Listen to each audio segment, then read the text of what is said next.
பார்க்கும்போது எனக்கு ரொம்ப ஆச்சரியமா இருக்கு அத்தை. நான் கல்யாணம் ஆகி வந்த புதுசுல நீங்க என்கிட்ட கொஞ்சம் கடுமையா நடந்துக்கிட்டீங்க. அப்பெல்லாம் நான் உங்களை பத்தி என்னென்னமோ நினைச்சேன். ஆனா நீங்க அப்படி நடந்துக்கிட்டதுக்கெல்லாம் காரணம் மாமா தான் எனக்கு இப்பதான் புரியுது. அவர் உங்களை அந்த அளவுக்கு மாத்திருக்காரு. உங்களை நினைச்சாலே ரொம்ப கஷ்டமா இருக்கு அத்தை. உங்களை மாதிரி எந்த பொண்ணுக்கும் அநீதி நடக்க கூடாது.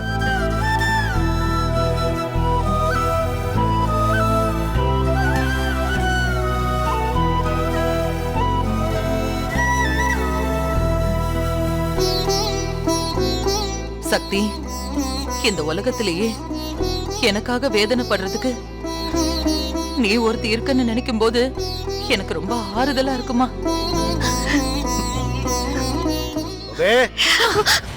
மாமா, ஐயோ மாமா கூப்பிடுறாரு. சக்தி வர மாமா, நான் போய் காப்பி போடணும். உன்கிட்ட அப்புறம் பேசுறேன். அத்தை பாத்தத்தை. ஐயோ சக்தி, போங்க அத்தை, விழுந்து போறீங்க. 30 வருஷமா பழகி போச்சுமா. இந்த இத புடி, இது எல்லாத்தையும் எடுத்து வச்சிரு. சரியா? இத வந்துட்டேன் மாமா.